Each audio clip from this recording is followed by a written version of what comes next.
میرے نبی کی زندگی محبت کی پوری تصویر ہے، کسی سے نفرت نہیں، بغض اللہ کے لیے، محبت اللہ کے لیے، یہ اسلام کا سب سے مضبوط عمل ہے۔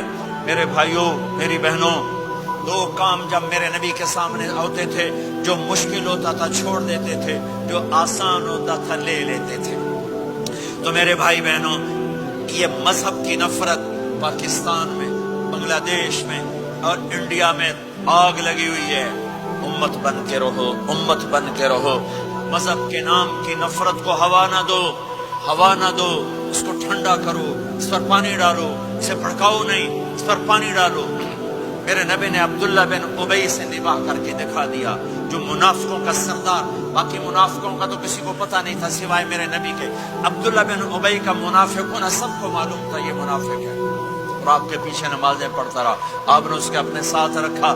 ایک دن آپ پانی پی رہے تھے، عبداللہ بن ابی کے بیٹے عبداللہ پکے صحابی تھے، کہنے لگے یا رسول اللہ تھوڑا پانی تو بچا دیں۔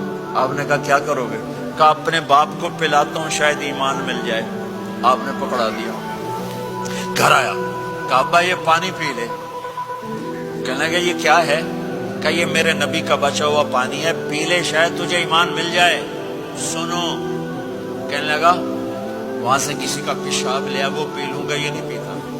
کسی کا پیشاب لیا، وہ پی لوں گا، یہ نہیں پیتا۔ وہ واپس جا کر کہنے لگے یا رسول اللہ اجازت ہے میں اس کا سر اڑا دوں؟ آپ نے کہا نہیں، تیرا باپ ہے، یہ کام نہیں کرنا۔ میں نہیں چاہتا کہ لوگ کہیں محمد اپنے ساتھیوں کو قتل کرتا ہے۔ اور جب وہ مرا کم وقت، ان کے بیٹے آئے، یا رسول اللہ میرے باپ کو جنازہ پڑھائیں گے؟ آپ نے کہا پڑھاؤں گا۔ کفن دیں گے؟ کہا دوں گا۔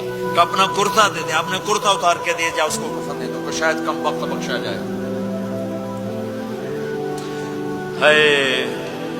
اور اب اتنی نفرت ہے کہ ایک دوسرے کا جنازہ بھی نہیں پڑھتے، سلام بھی نہیں کرتے، مسجدوں میں لڑائیاں ہو رہی ہیں۔ آپ نے کرتا دیا، اس کو پہنایا، آپ جنازے کے لیے کھڑے ہوئے، حضرت عمر آگے آ گئے، یا رسول اللہ آپ کو پتہ یہ کون ہے؟ عمر مجھے بتاتے ہو یہ کون ہے؟ مجھے نہیں پتا کون ہے۔ کو اس کا آپ جنازہ کیوں پڑھ رہے ہیں؟ کہ اللہ نے کہا ہے پڑھ یا نہ پڑھ میں معاف نہیں کروں گا، تو میں پڑھتا ہوں شاید اللہ معاف کر دے۔ یہ میرے نبی کے اخلاق ہیں، یہ میرے نبی کے اخلاق ہیں، یہ میرے نبی کی خوبصورت زندگی ہے۔ آپ نے جنازہ پڑھا دیا، پھر اس کے دفن میں شریک ہوئے۔ آپ پیچھے پہنچے تو وہ قبر میں اتار دیا تھا، کہا باہر نکالو۔ قبر سے باہر نکال کے اپنے لعاب تھوک کو منہ سے نکال کر اس کے منہ میں ڈالا کہ شاید اس کی بخشش ہو جائے۔ اس کو دیکھ کر 100 منافقوں نے کلمہ پڑھا کہ اتنا بڑا خلق صرف نبی کا ہی ہو سکتا ہے۔